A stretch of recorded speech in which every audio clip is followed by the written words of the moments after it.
Speaking of Aaron Glenn, he got blessed by Brad Holmes. Brad Holmes doing a lot. Who never, he was like a recruiter or something like that, and he became a GM. Guys, you could get hired doing anything. Yeah. But anyway, dude, I get so excited talking about this guy, James Houston. And I couldn't even properly segue this thing. It is insane. We talked about it a little bit earlier when we had the oh my God, I didn't even talk about the strip sack yet. But when he had the sack on Justin Fields where he just ran up on him, you know what I'm saying? Like he hit his sister or something like that. It was bad. He almost tore somebody else's kneecap off. That's James Houston's kneecap guy apparently. It's to the point now too where I remember a certain point in the year I was Hutch seemed a little bit jealous at times because it's just flabbergasted by the whole scenario, and I think we all are. This kid didn't even make the team initially. James Houston's only on a 2-year contract because the Detroit Lions cut him. He didn't make the official 53-man roster, so we don't have on your typical 4-year deal as a rookie. But who cares, bro? We're paying him. He's worth it. But at a certain point, though, I was like, is he getting these because there's another guy on the other side of the line, and Aiden Hutchinson, who's getting double teamed? No, we seen him get double teamed yesterday against the Chicago Bears, against 2 tight ends. Wasn't a good game plan because he got through it, hit the whatever end around, and then he got the strip sack on Justin Fields at that point too. This dude, how do we get this lucky, bro? I don't know. Brad Holmes, I love you. I love you so much. You see this. This is a 6th round pick. You get James Houston. He had 3 tackles, 3 sacks, 2 tackles for loss, and a forced fumble in that game against the Bears. And he plays less than 30% of the defensive snaps. And right now he's got 8 sacks, which leads all rookies in the NFL. Over Aiden Hutchinson? Over Aiden Hutchinson. Who's been playing since week 1? He has half a sack more than Aiden Hutchinson. That's insane, dude. He came into the Bears game with 77 defensive snaps played. And this guy is already producing like this. It is insane to see the way he is playing. It is insane to see the level of production he is doing in the limited snaps. And we talked about, we broke down Malcolm when it came down when they drafted him. We broke down James Houston too. And we told the people this is a pass rush specialist. This is a guy who's going to be in there for pass rushes. This is a guy who's going to be in there to get sacks, and that's all he's been doing, getting big sacks. And I love it, man. James Houston, we talked about his speed, his ability to chase down Justin Fields in multiple plays on Sunday stands out. And his ability, his creativity, and his bag is crazy on that defensive line, in those pass rushing abilities. I love James Houston, and I hope he stays alive forever. It's literally insane. This is crazy. Brad Holmes is hit on nearly every single pick. We finally got to see a little bit of something to be proud of in Ife Melifonwu, although in limited snaps. But that was one we were kind of nervous on. Levi, a little bit nervous on. But again, you're not going to hit on every single pick unless you're Brad Holmes. Possibly. I mean, he might do it next year because this guy has 2 second round. The same guy we're talking about right now that found James Houston in the 6th round. And you could say, okay, that happens every once in a while. Guy will find a guy. He found Amon-Ra St. Brown, the year before in the 4th round. You're about to say it. He's got what, Spinny? He's got 2 firsts and 2 seconds. Come on now. Yeah. What are we? Come on. What? 4 picks in the top 6. Are you serious? Yeah. This is what we're working with? Yes. Come on. Stop it. Same guy that got you Jamison Williams and Aiden Hutchinson last year. Yeah. Got you Malcolm this year. Got you Malcolm. Kirby this year. Houston and Kirby. Oh and Mitchell. Pascal now. Mitchell played pretty well when he's out there, as a tight end. Yeah. Dude, think about it this way. He doesn't block well, but he can catch the ball. I've been critical of Kyle Pitts. We know that people in the city have been critical of T.J. Hockenson, and we've all heard the excuse for those rookie tight ends. It takes tight ends 2 years to get going. If you look at the numbers for all the greats, all the best tight ends, slow start for the first 2 years, and then they become whoever they became. Mm-hmm. James Mitchell's doing things now. Not having a full off season because he had an ACL situation too. I think he's going to be nice too, man. I do too.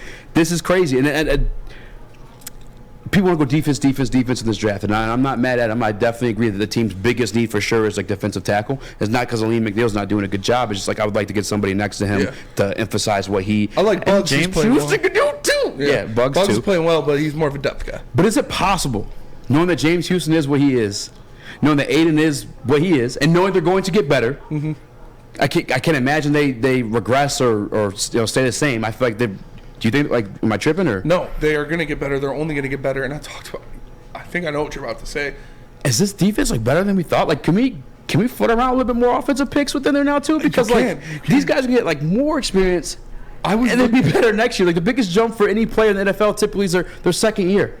It's night and day. I was looking at that receiver out of TCU, Quentin Johnston. Dude, me too. I was on the same thing. I was like, Amon-Ra.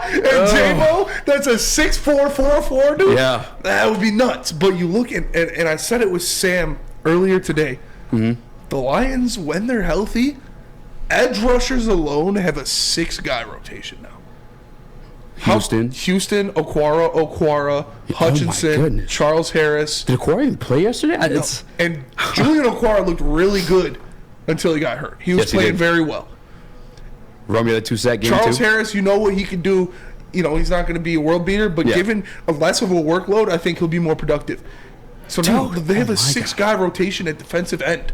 And last year, they had just Charles Harris. Yeah.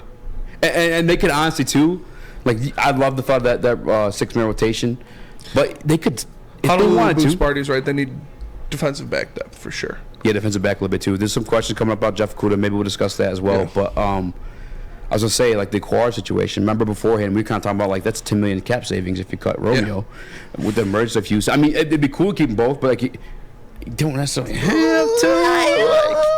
I'm just saying, like, and then Charles, too. All due respect to Charles, I'd probably keep Romeo over Charles at this point, but like that's one that maybe teeter-totter, like some extra bread that the GM Brad Holmes you like a lot, can hit the free agency market with. Like, I think this defense is going to be a lot better than people think. I know that we want to address the defense, and secondary is probably the other place I go. Linebacker probably.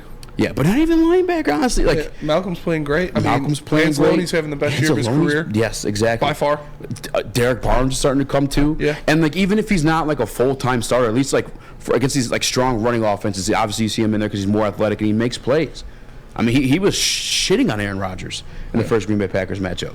Yeah, imagine if they get like, I don't know, a Joey Porter Jr.